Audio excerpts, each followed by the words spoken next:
지난달 취업자 수가 작년 같은 기간보다 58만 명이 늘었습니다. 증가세는 넉 달째 이어졌지만 증가폭은 둔화세를 보였습니다. 특히 코로나19 사태 확산으로 고용 증가세가 다음 달에도 이어질지 불투명해지고 있는 상황입니다. 자, 취업 시장 상황을 점검해 보고요. 자, 국제 유가와 원자재 가격이 급등하면서 6월 수출입 물가도 상승세를 보이고 있습니다. 자, 이런 가운데 지난달 미국 소비자 물가가 시장 예상치보다 높아지면서 인플레이션 우려가 커지고 있습니다. 자, 일각에서는 일시적 현상이다 이런 분석도 나왔습니다. 관련 내용 지금부터 알아보겠습니다. 김대호 경제학 박사와 함께하겠습니다. 어서 오십시오. 네, 반갑습니다. 예.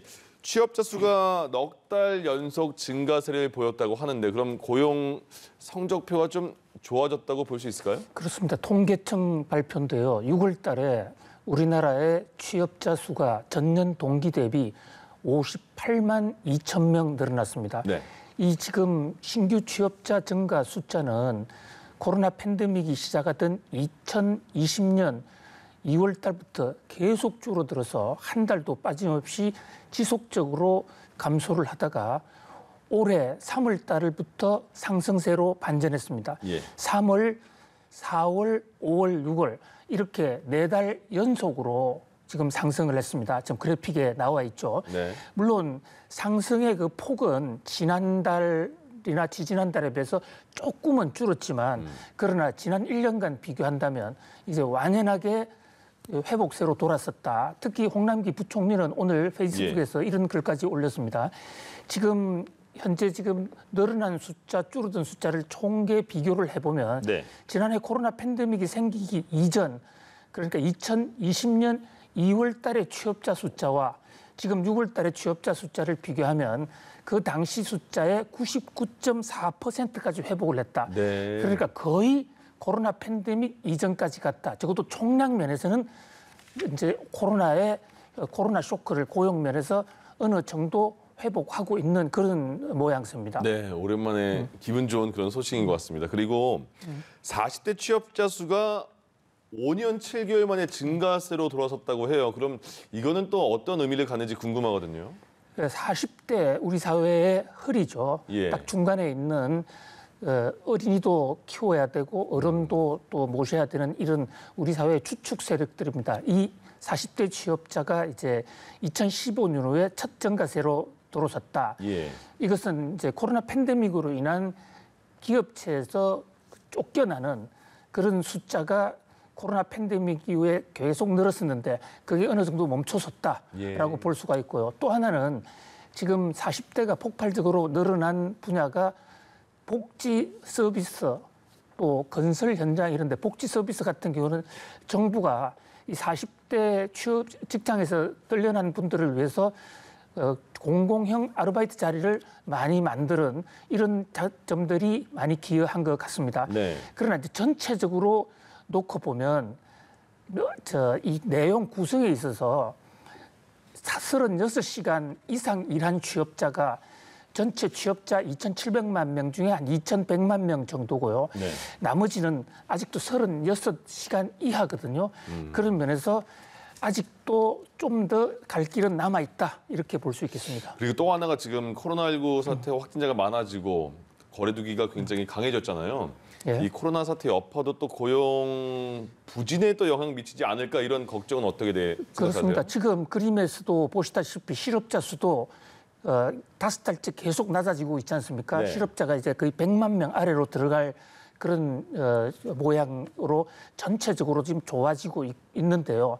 문제는 이 통계는 6월 달 상황이거든요. 네. 근데 우리나라의 이 코로나 거리두기 4단계가 올라간 게 7월 들어서지 않습니까? 예. 그래서 최근에 일어나고 있는 이 거리두기 등급 상향과 또 코로나 환자 수 확진 이런 게 지금 이 고용 상태에 어느 정도 영향을 미칠 것으로 보입니다. 예. 그래서 한 달쯤 후면 그 통계가 드러나겠지만 7월 달에는 3, 4, 5, 6월 달 계속된 이 고용 상승 효과가 다소 좀 준화되지 않을까 그런 우려도 제기가 되고 있습니다. 예. 다음 알아볼 거는요. 수입 물가도 많이 올랐고 수출 물가도 올랐다고 해요. 네. 왜 그런 거예요? 한마디로 지금 국제 원자재 가격 그중에서도 특히 국제 유가가 빠른 속도로 오르고 있기 때문이거든요. 예. 그러니까 우리나라는 세계에서 가장 이 가공무역의 비율이 높습니다. 가공무역이라 하면 네. 원자재를 많이 수입에다가 우리나라에서 가공해서 다시 수출하는. 네. 그래서 우리나라는 수출도 세계 최강대국에 들어가고 수입도 가장 많은 최다국에 들어가는데요. 이제 그러다 보니까 국제 유가와 원자재 가격이 오르니까 그게 덩달아서 수입하는 물가가 연동해서 자동적으로 올라가게 되고 네. 또 우리나라는 그거를 가공해서 물건을 많이 팔다 보니까 수출 가격도 올라가는. 네. 그래서 현재 지금 그래픽에서 이 위로 나타난 2.3으로 나타난 저 표가 수입 물가죠. 둘 다 올라가긴 하지만 그래도 최근에는 수입 물가가 조금 더 수출 물가보다는 좀 더 오르는 그런 패턴을 보이고 있습니다. 수출 물가가 올라가면 우리가 비싼 값으로 다른 나라에 물건 파는 거 아닙니까? 그렇습니다. 예. 마냥 오른다고 좋지는 않을 수도 있는 건가 보죠? 잘 안 사니까? 아니 근데 이제 우리가 최근에 수출이 폭발적으로 늘어나지 않습니까? 예. 그런데 우리가 수출이 늘어난다는 것은 일반 국민들이 생각할 때는 배에 실는 물량이 많이 늘어난다고 생각을 하는데 네. 그 포션보다는 가격이 올라가는 겁니다. 예. 우리가 아예 원유를 수입해 올 때 비슷한 돈을 주고 더 많은 돈을 주고 원유를 수입해 왔는데 그 원유를 가지고 가공해서 석유 제품을 만들거든요. 예. 그러니까 수입 물가도 오르고 수출 물가도 올라가는데 두 물가가 같이 올라가면 우리나라의 국제 수지상으로는 큰 문제는 없어요. 사오는 것만큼 사올 때 비싸게 주는 것만큼 팔 때도 비싸게 팔고요. 네네. 우리나라가 산유국은 아니지만 예. 우리가 지금 석유 수출 국가입니다. 아. 가공해서 팔고 있기 예, 때문에요. 그런데 문제는 수입 물가가 올랐을 때 저것이 국내 이 제품의 중간재 가격을 올릴 수 있고 예. 또 국내 소비자들에게 원유 가격, 휘발유 가격, 가솔린 가격 이런 걸 올릴 수 있기 때문에 물가에는 상당히 부담이 될 수가 있죠. 아, 물가가 그래서 우리 물가도 오를 수가 있다? 그렇습니다. 이미 지금 예. 심상치 않게 오르고 있습니다. 그렇군요.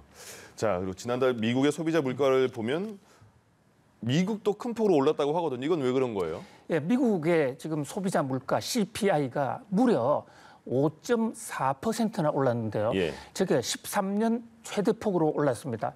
2008년도 글로벌 금융위기 때 이후로 최대폭 올랐고요.